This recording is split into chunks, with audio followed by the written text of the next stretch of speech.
you want to the job you want, whatever it's junior, senior, midweight, you don't care about it. How much it's paid, you don't care about it. Just apply to it with a good CV, with a good portfolio still, so you still have your your value behind it, but just apply as much as you can, and you'll be within 2-3 weeks you'll be up in the result, and you'll start receiving calls weekly from recruiters telling you, by the way, I've seen your CV, like, can we talk? Yeah. And this is really how it works. Okay, cool. It's just with recruiters, what I found works also if you just call up some agencies directly. Yeah, definitely. Actually, the They want people to that get them out. have the jobs I've worked in for 2.5 years. I've done branding directly for recruitment agencies, rebranded and worked with rebranding some of the big ones in the UK. And the best thing to do, just ring them up, get in touch with a recruiter, build that build that rapport with somebody, and just the way I got my job through a recruiter, I just called them up, called 2 recruiters up, got to know them, said, look, what do you need from me so you can sell me? They just want to earn. They're like Rottweilers. If they think that you're dedicated to them, they're dedicated to you, because they're going to earn 20% on whatever whatever the placement fee is. So just get through to a human body. Sometimes they can be cruel though. Like I applied for a job, and the client said I wasn't good enough, but then a year later I applied for, it was I think like a different client, or it might have been the same client but a different job role, and it was through the same recruitment, and she said, oh no, it's like before, you're just not what they want, so I didn't even bother putting you forward. And I was just like, But a lot of the time they have fake, they have fake ads on there just to get people in on their books. Yeah, that too. So they I do that a found lot that of a lot. that. So Like, beware of people that. have been applying. I was going to say, Apply to a specialist recruiter. Apply to a specialist recruiter. Say one that a good recruiter. Like we rebranded an agency, a recruitment agency, like last year, and all they do is focus on automotive, but a certain layer of management within automotive industry. That's all they do. So it's not just the industry specific, but it's like you can get agencies like that. within If you say to them, look, if they like you, just say, look, what do you want from me? Like, what do you want, a portfolio? Do you want a sample deck of copy, whether you're a copywriter? How do you want me to present it so it makes sense to you, so you can just sell me? And that's like, surprisingly, that's what they need to work with people like that. And I would say also try to get the face-to-face personally meeting. I feel like there's nothing gets done over the phone or email. They want to know that you're well presented and you're going to literally go in for the kill. Go straight away. That's your main aim. As soon as you get them on the phone, well, that's what I used to do. Is when are you free? When can I come in to have a chat? And that's when I can start selling my stuff, because we know. I mean, every time you send, I don't know, a campaign idea or a logo idea, every time you send it by email, it's not the same as going there and explaining it yourself and selling it, because you're selling yourself really. Back to you with that. Some of the recruitment agencies, they've never given me that kind of 99% of them didn't. And actually, I've asked for that. So exactly like you said, their job is to make, or for you to make yourself as appealing enough for them to close the deal. That's all they want. An easy transition. I'm going to take you. You guys need somebody. I'm going to put you. Good fit. Done. I get my commission. Right. I'm onto you. And that's. You've got to think of, they're like, you're the product, and they're the customer. How do you sell yourself to them and make it easy, understanding their needs, to sell to their end buyer, which is the client? And if you put yourself in that mind frame and actually strategize around what are their needs, what do they want? Because unfortunately, it's an evil necessity in the industry. You have to please recruiters, you have to get them on side. It is part of the process. If you actually want to get into some agencies that only use recruiters, there are some out there that don't, interestingly enough. So don't be afraid to do a double whammy, apply for all those jobs, but pick your agencies and just smash your CV into them. You'd be amazed sometimes that, I'd recommend doing both. And completely do it. They do cast the net out there, so a large portion of the jobs that you'll see will be fake. There will not be a job at the end of that advert. What it is a really appealing job, just so they can scrape as much data as possible, and then when they like it, they'll go through and go, well, we're running a bit quiet at the moment on candidates because we've been focused on getting the work in. Where can we slot people? Oh, you're a good fit. Your portfolio looks great. And the final thing I'd add to that is, it doesn't matter what you studied, it doesn't matter what you've done or any of your previous experience. if you treat yourself like the product and you have a great looking CV, because at the end of the day, either you're a creative or you know creatives, even if you not get somebody to do your CV for you, make it as strong as it can, even get a copywriter or somebody to look over it, and make sure you've got an amazing portfolio. In all honesty, I don't read the CV, I go straight to a portfolio and I make that decision. The rest is just a checklist. And I don't care whether you went to uni or you got experience. It doesn't matter if you just decided yesterday that you wanted to become a designer. If you've got an epic portfolio, you're going to get a sit down. That's ultimately the end result. So focus on those things ultimately. That's how I got my first, after I worked at a kids cartoon company for a year and a half, and I applied for a job via Mandy.com, like a video production site. And guy phoned up, got an interview, had like 2 weeks freelancing, and that turned into 8 years work. Turned out he never looked at my CV once. Yes. Oh my god, amazing. Just like, oh yeah, you said you can do it, and we've got a job that needs filling, so fine.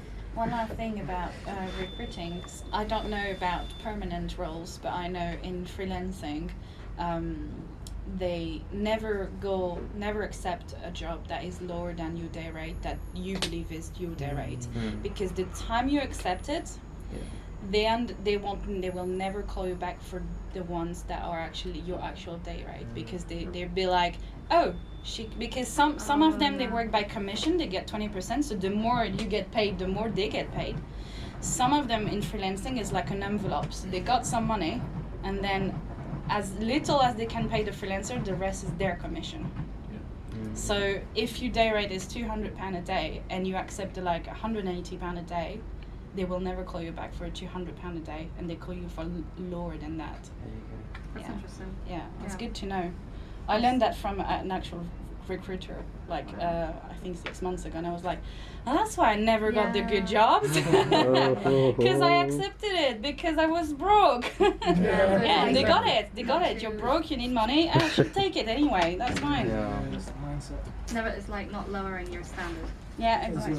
Yeah, it's kind of setting that level. Which can be difficult. Yeah. And also, like they said, I remember reading something like, if you end up lowering your standards as well, or like lowering your fees, and then it ends up ruining it for other designers, because you end up changing the market in a way, and then I don't really understand how it works, and I can't explain how it works properly, but multiple people do that, then definitely you just undercutting and all of that.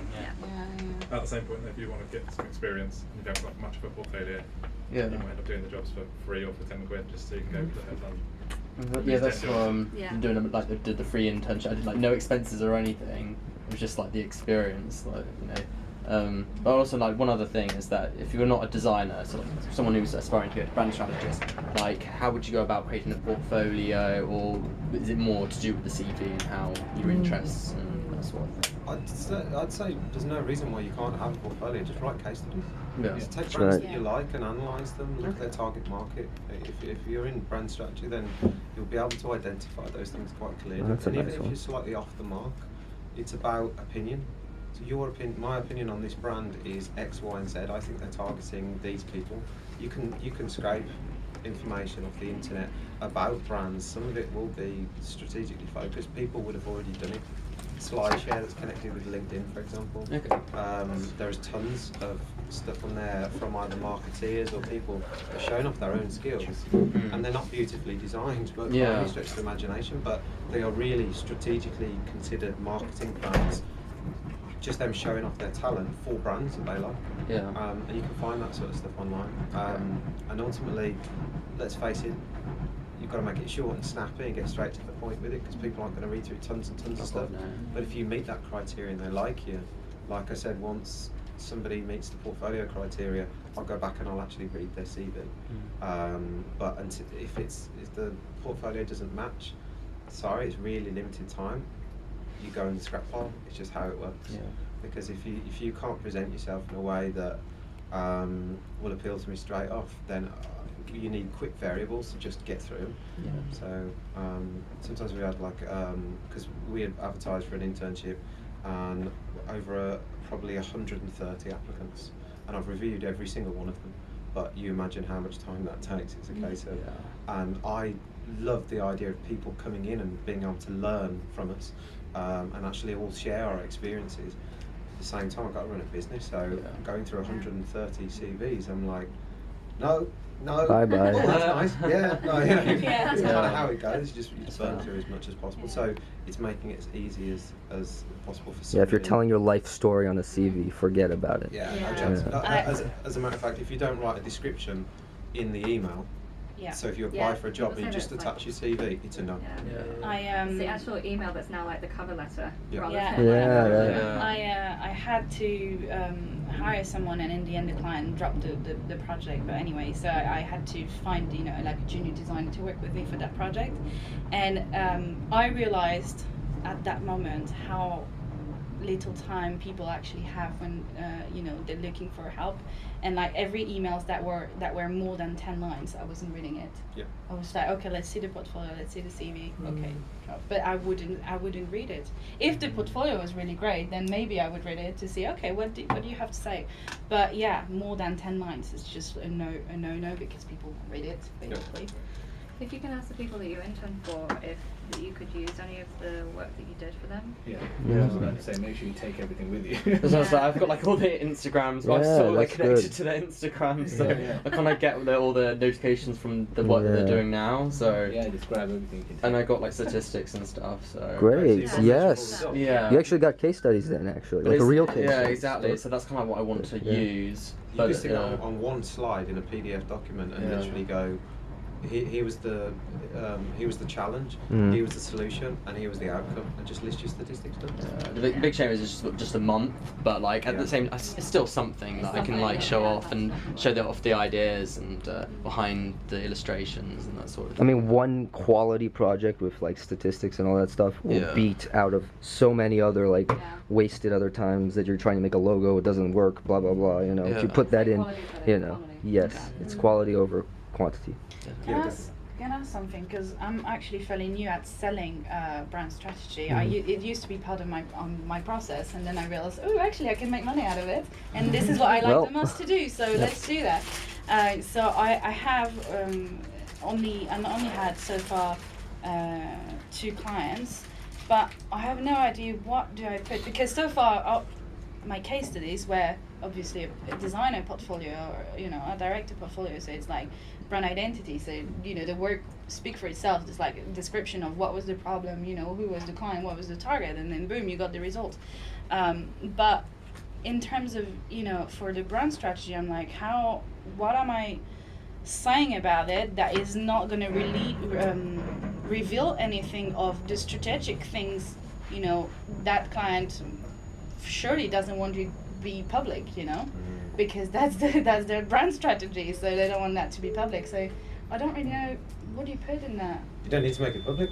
So literally create a case study document, reveal all the insights that you've uncovered, and just deliver it personally when you pitch. There's no need to put it out publicly, and you say, hopefully. I'm just wondering, what do I put on my website now? Because results. Results. Say, look, you can be quite general about it. So we'll say they wanted to target this market, or they want to create a new entity to do X, Y, and Z, and this is our process. Because usually you're selling a process. And look, we're going to go through this process because we've done it countless of times. And this is what we've done, just so happens, with these guys. And this was the outcome. They managed to target this market, they managed to do this, they managed to lift their voice here when it was quite quiet. You can just talk about the results. And that's it. You don't have to like sort of reveal, because there's loads of intimate things that come out when you sit down with the CEO or managing director or whatever. Plus you have to sign a lot of NDAs in the industry as well. That's the thing, Blocks you from. But like Paul said, there's nothing stopping you from going there personally, as long as you get your foot in and get that face to face. Nothing stopping you from making a case study portfolio and actually showing them in person that this is what you've actually done. And you can get your clients to sign it off. I mean, we do. We send stuff to a client and say, right, if we show this, like for example, we're doing case studies potentially hopefully for social media over the next couple of months, and we decided to actually just start creatively experimenting with one of our clients just to show off kind of where we could go with it. But unfortunately, I can't just start sticking that out there because the client will go, well, hang on a minute, we didn't actually do that. And I want it. So so I've got to go to that client and basically say, we're going to do this. Are you okay with us showcasing your brand in this way? We have done all this work, but it's a way of our way of presenting it basically, and just getting them to sign off and just go, yeah, it's fine. And ultimately, you do that, they might turn around and go, yeah, but I want one. Right, well, that's how much it costs. Please sign here. So what do you do about that? So with me starting out freelance, companies so when I was made redundant, they said to me that the work I had done for their clients, I could put it on my own website and say that this is what I've done. But with Epix Media, I don't know if I can do that yet. I did have to sign a disclosure form and everything and stuff like that. I guess I could ask them, but it's weird. So now that I'm freelance, is my client or the people I work for technically Epix Media, or is it the people that I've done projects for under Epix Media? And who can I claim what's my work, like who I worked for? Because did I work for Amica, which were hired by Epix Media, or did I work for just Epix Media? So it's a bit. Both. You can include them in your like credits or whatever, you know. Agencies, the agencies like credit each person who's done something, a designer, a social media, whatever person, you know. They just put that at the end of it. I've seen some sites do that. So. It's a super common thing. Yeah. The scenario that happens. We get hired by some large agencies, you know, but we won't say, oh, we did work directly. You want to respect the fact that they done a lot of work to get that project. Yeah, they farmed out maybe a piece of it to you, and you're just respecting the process. And just to credit it, make it clear, no one's going to say, oh, well, you didn't take the client directly. It's the result that matters. Yeah. Yeah. Okay, that's fine. And is it as long as you show your involvement in it, like sort of exactly? So you could say like, this is the work I did for such and such under Epix Media. Yeah. Yeah. Are you your own brand? So I'm developing that. Yeah. So so for Epix Media, I am Ripon Creative, and that's why I'm hired out as that. But for visual print, I was their in-house designer. Right. So I did things for the Lincoln Council, but I can't say that they were my client because I just did work for them. Because not only that, but the Lincoln Council would never hire a small person like me. They can't. I'm not turning over $1 million a year for them to hire me. You could always make the page and have them there and say, is it okay if I use this? And see what they come back. Could do. Because otherwise it just makes it look like I've worked for 2 people. I've worked for a lot more than that. I think there's a thin line. If you're presenting yourself as a freelancer, I think people get that. You're okay to do that. Yeah. As a freelancer, you can say, if you went away and started Tasha Limited, let's say that's your agency, and then you said, these are the clients this agency has worked for, you can't. that's where you're kind of crossing the line. Yeah. But as a freelancer, as long as you're making it clear, as a freelancer, to be honest, I wouldn't even mention Epix, that company. I'll just say, as a freelancer, I work with these clients. Okay. In the industry, people know that. Okay, as a freelancer, you'll work on lots of different projects for lots of different people, and if you want to credit them, whilst at Epic Media, I worked on these clients or this particular client, and you can show that. You are right, it's a grey area when you start setting yourself up as a business and claiming that they're your clients. That's where you can't get do that special permission. That's the thing I've sort of found is when you're freelance, at what point are you then an agency? Because I mean, obviously you have like maybe other people, so maybe a second person in there. But I think it's perception, isn't it? Yeah, it's like what you're telling people. Are you telling people on your website? It's a branding, guys. Ha ha ha. Exactly. Ironically. Because like I'm looking for a coder at the moment because people come to me and say, oh, can you? I say I'm a designer. Oh, brilliant! Can you make me a website? Yes and no. I can design it. I cannot create it. So I need a coder. And at that point, I can't believe people can't understand this still in I know. 2017. Like, seriously, it's 2 different jobs. Yeah, exactly. And you end up feeling like you have to become both.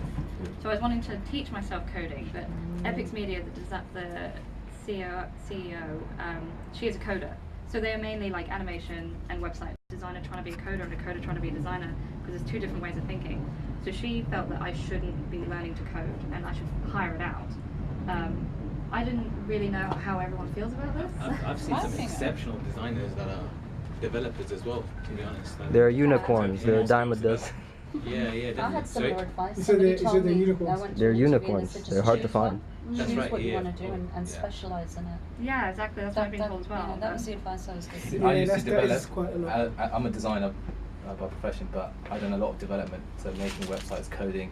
But I made a personal choice to not do that because I realised it started diluting the design part of it because I started thinking, how am I going to actually, develop that?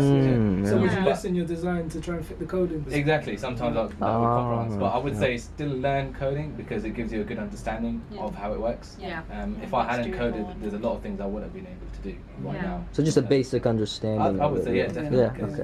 It definitely helps, especially when you're communicating with that developer. You can explain to them how things work. If you don't have that knowledge, which not a lot of people do, especially when they're not designers or developers, it's hard to communicate what you want out of that project. Okay, so I still will look into it. If you start off like with many hats and you sort of dip in and out and try dabble in loads of things, in the beginning it might seem like, what am I doing? But like later on, when you're quoting up a project or you're creative directing a project, you know, okay, this guy only needs this much time, and I don't need to pay him X amount. I can just pay him this much. And you just have a real intimate understanding of how to put together all the pieces on budget, on time and all that stuff. Find that when you're sort of just locked in, but it depends what you want to do. If you have a pure passion for CSS, that you just might get hired and paid millions just to do that.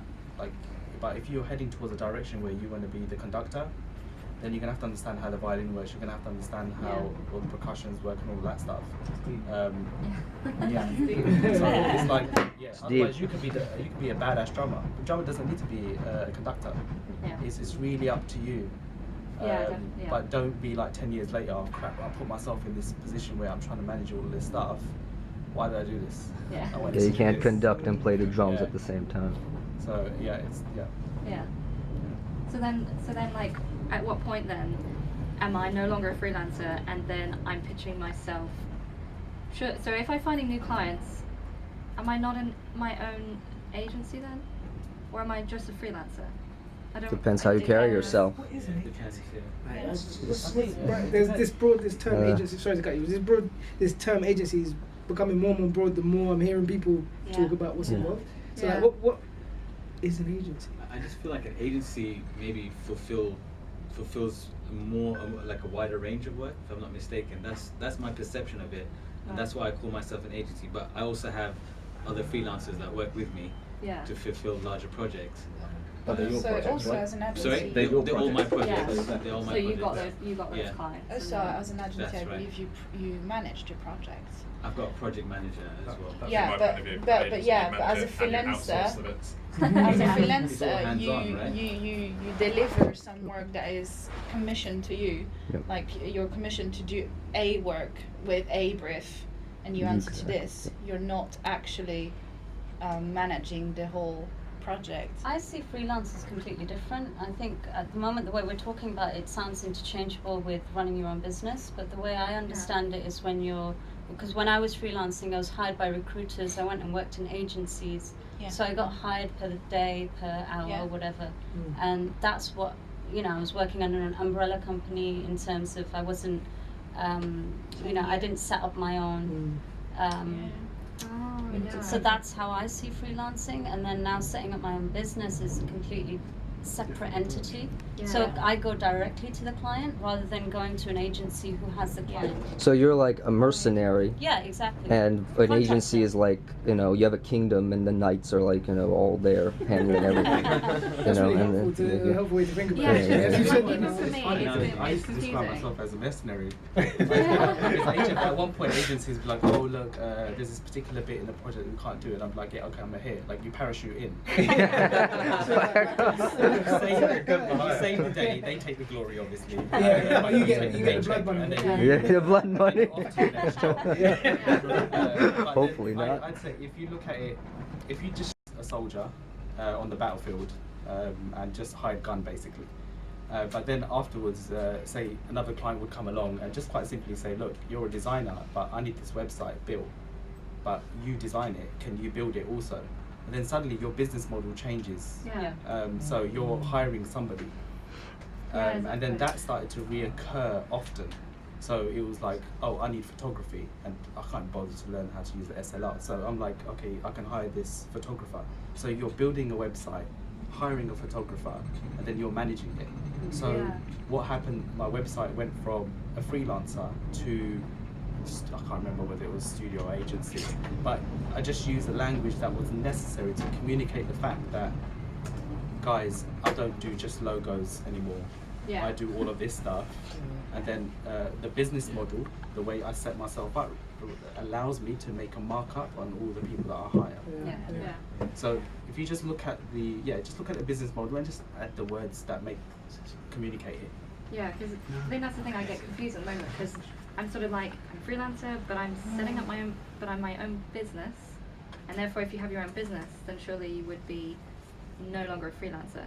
And then, but like you said, it's being the hired person, and then the actual person who's managing the hired people. Yeah, I mean, to me, really, freelancing, either it's in an agency, as you said, which you just come for the hour or the day or 2 days to cover someone or cover some help.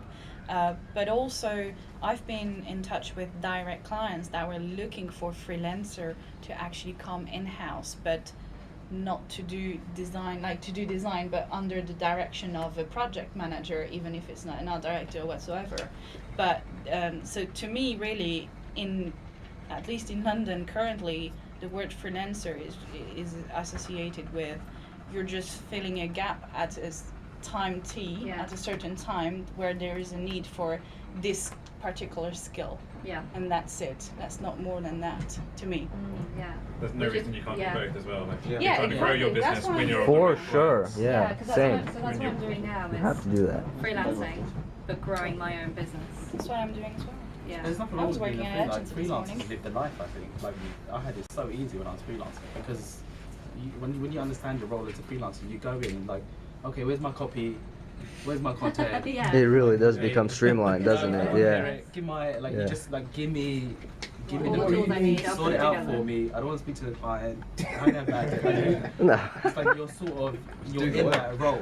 So you're like, just give me all the parts and I'll put it together. Yeah, here's my questionnaire. Just fill it out. Thank you. Yeah, exactly. I'll form the perfect logo for you. Yeah, and if you're ready to be like, hold on, like then it's sort of, there's a journey that I think loads of juniors go on.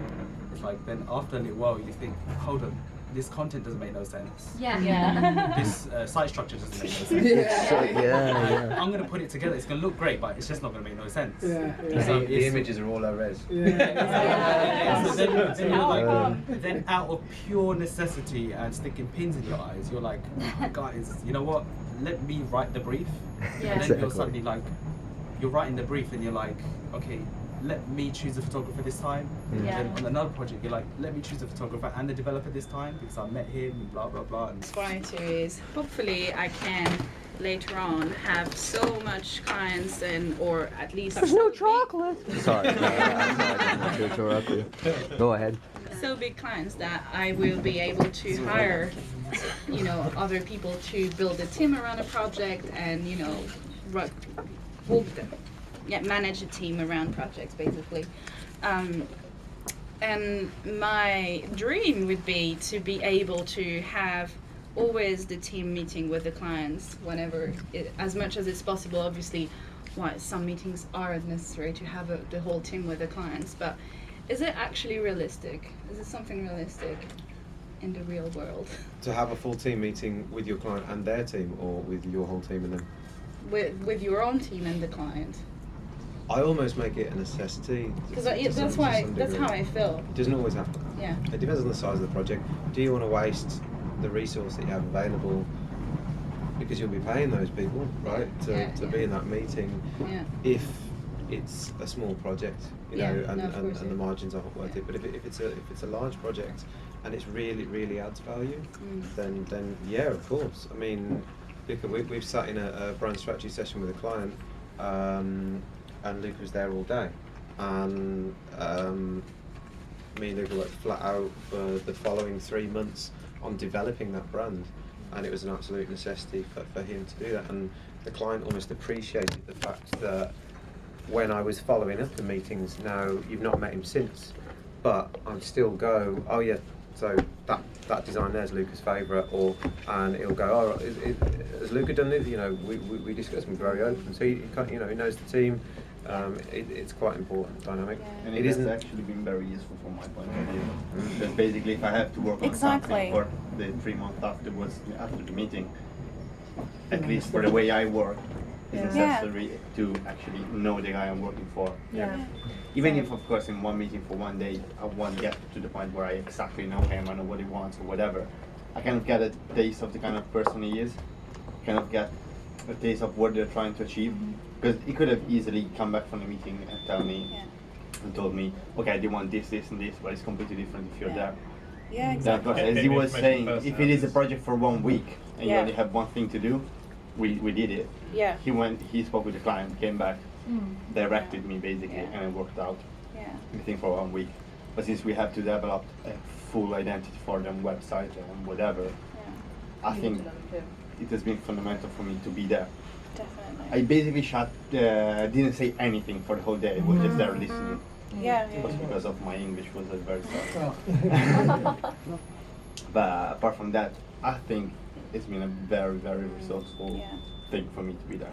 Because that's what have been one of the biggest frustration of my employee life, which was I'm reporting to a senior designer who's reporting to an art director, who's reporting to a creative director, who's reporting to a director, who's reporting to the clients.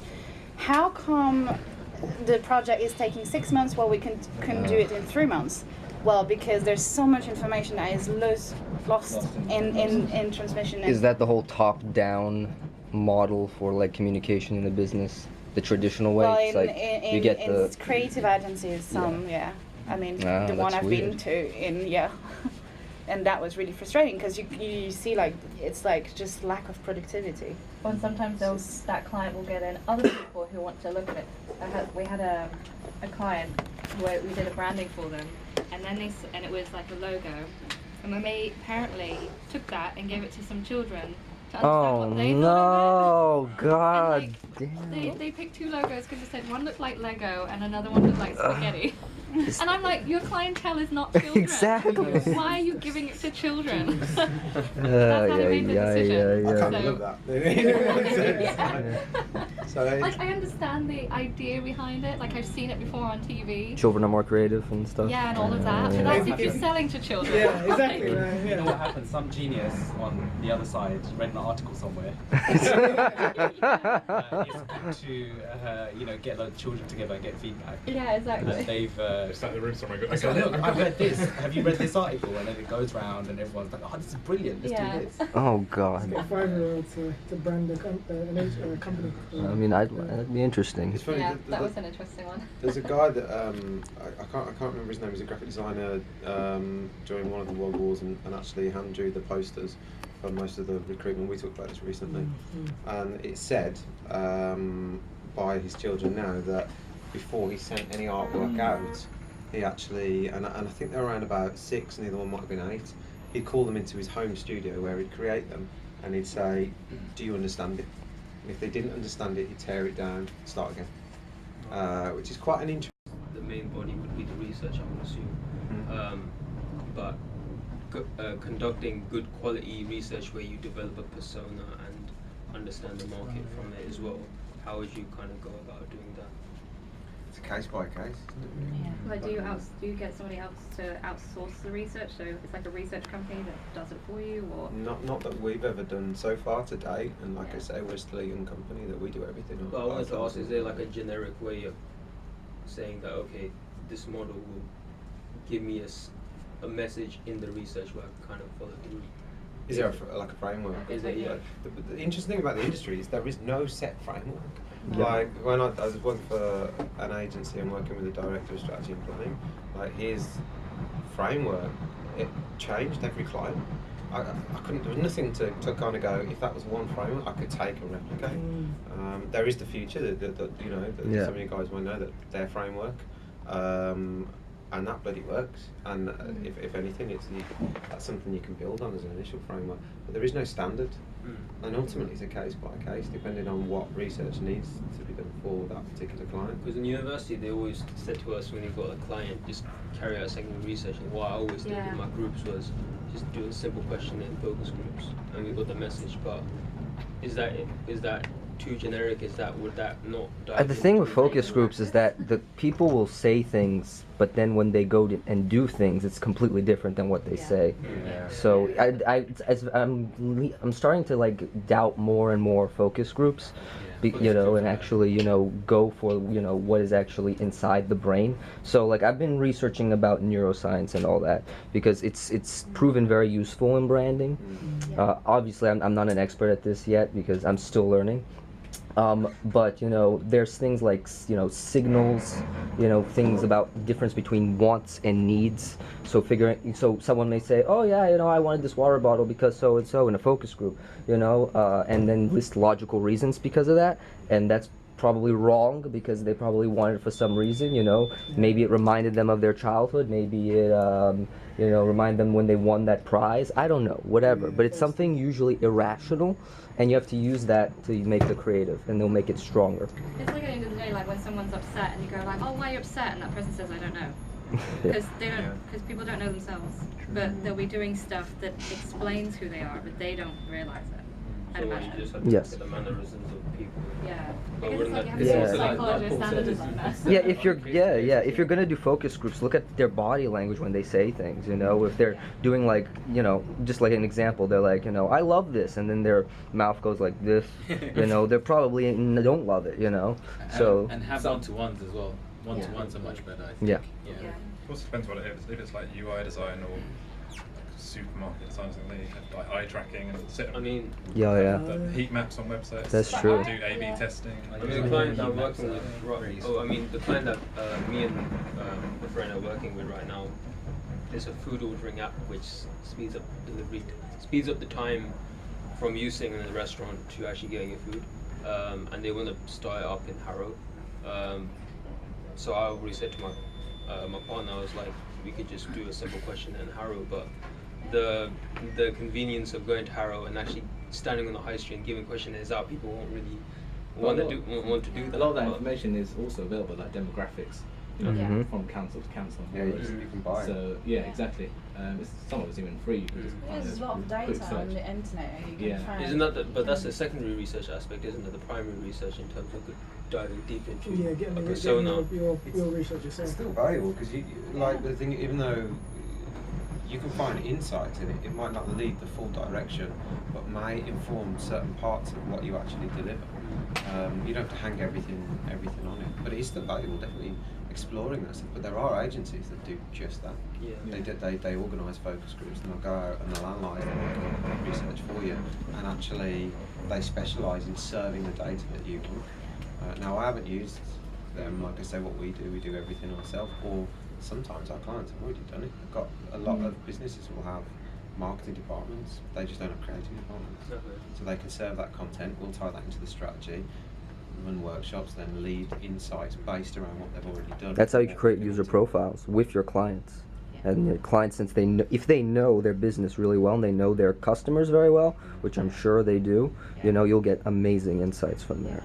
I'd say break it up into twofold. So having an understanding of, if research is like a big thing for you, like doing continuous research on like anthropology, linguistics, and how people, innately communicate and all that stuff is really good to have. But then the other side of it is finding the process. So you're talking about, you just mentioned a bunch of different research methods. I'd say like if you jump on a project and really exhaust all those research methods, like if you can do a focus group, just try it. If you can do questionnaires, just try it, and exhaust all of those avenues. Build a much detailed picture as you can, and then after that you'd start to then work up your own style of research. You're like, okay, you know what, this was really good, but I'm not going to go so hard on this. But this time around, I'm just going to sort of focus and tweak it. At the same time, while you're figuring out the process that works for you and the type of market that you're going for, stay hard on the basics, the root. So keep on top of research on, again, like I said, like anthropology, how people communicate, how people, those basic instincts and how they relate to the new age technology, for example, how people interact with devices. Because the more you keep, if you just focus too much on the process and just start forgetting about the cutting edge research, you just become one of those people that just, oh, here's a form, fill it out. No boy, And you will basically, but if you keep on top of the research, you keep on top of, like, read the latest articles. Firstly, you keep up your enthusiasm, and secondly, when you do get the results of the research, you'll start joining dots that most people don't join, and that's when you get the eureka moment. Yeah. So, and even creating eureka moments, I believe it's a process.